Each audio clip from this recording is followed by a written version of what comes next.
Hi. So, my name is Christina Diaz.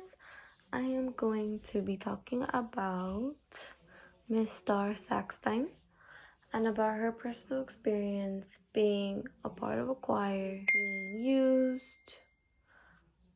A lot that goes into being a part of a choir, getting to a level of teaching it, all those get right into it. Currently, as the stage lights comes to a blur, so whoever is left, right? So it kind of makes it a lot easier to overcome stage fright as a sense of a performance and how stage lights are being used on stage. So in this case, from her experiences, as they begin to lower the lights from the back towards the front, the front is always going to be a bit more blurry, more blurified, but it helps keeps everybody's emotional states a little bit more relaxed, especially that this background story is about Josette Plank, but it's a little bit more of a different approach, right? So for her, it's more about like in an elementary setting and the gradual growth of music, how it's being taught to you, and its comparison, and it's sometimes it's a little bit of its lack of lesson, right? And his gradual cuts rather than fine arts, like it's being cut out, right? Our fine arts. And the more focal point is on academics, right? I feel like that's always been a given, right? And this is kind of one of the main topics she's kind of biased about. She's always saying that music, no matter what kind of music you play, singing, whatever's being taught, all these performances that she's been a part of, or all these performances that she's had the opportunity to view and see, right? So to her, she always felt like music is something that's always helped all individuals in ways learn life lessons, learn about connecting our history to our music, what we're hearing, what happened in these eras. It all connects to our history, right? Which is something super cool and that not on a normal basis we see, right? So for us, and as a community and as reading this article, we kind of get to feel her experiences having to sing different languages, her being in a choir at a young age, right?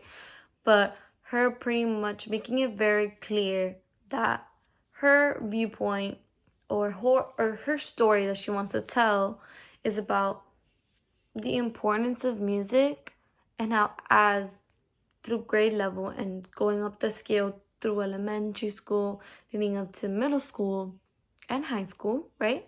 So all these different steps that we have, classical music, jazz bands, you name it, a lot of different experiences that she's viewed, right?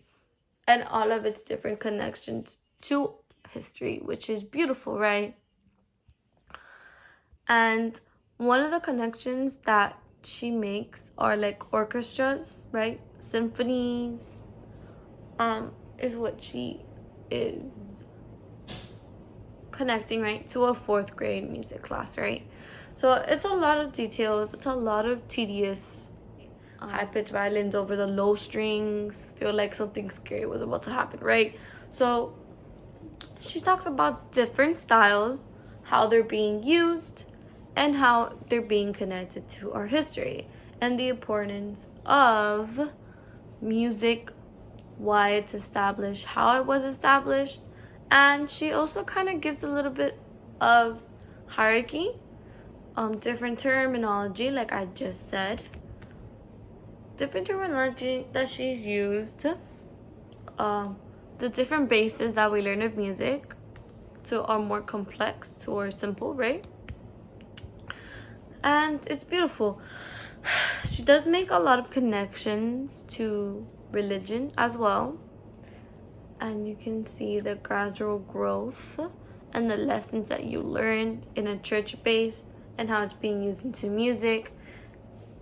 It's also connections to big historical moments as well. So I feel like the second article, it's more biased to educational purposes of music rather than what's occurring in a course. But it's fundamental because it's behind a teacher and a viewer's standpoint of what music is, how much it takes, and how much we've learned through the gradual years of elementary, middle school, high school, different branches students tend to take, leading into different orchestras, bands, chorals, show choirs, you name it, right? So that is what I was discussing in this one, right? Day in the life of a show choir, right? How many performances, where it took place, how it took place, the fun, the jokes, the different conversations that happen behind the scenes, the stress, the anxiety behind a performance, the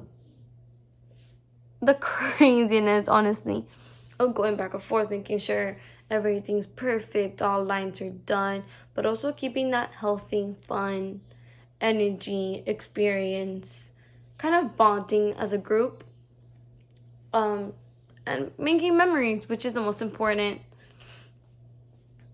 and passing along the torch, right, to like the underclassmen. So that's what I love about this specifically, right? Because I feel like me as a senior now, going on to my last year, I love being part of my school's show choir because it's something that I enjoy and I love so much. Love singing with a group of girls and men, like group of women, men and women, sorry guys. And I think that's the most beautiful thing. Learning and knowing how to work with people.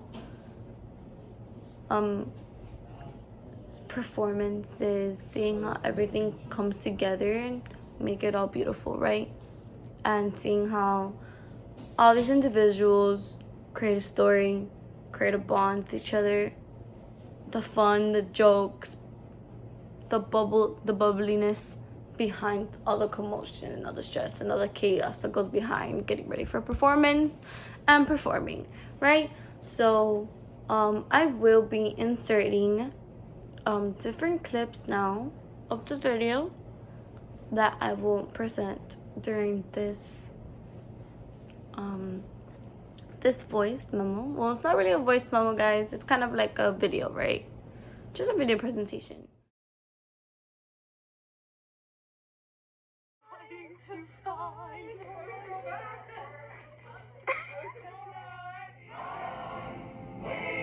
Show choir, and I feel like a lot of these terminologies, a lot of people might not understand completely because are not vocally trained. But just to close off my discussion, I'm very excited to kind of present this to you and for you to see the viewpoints and the joys of being part of a choir.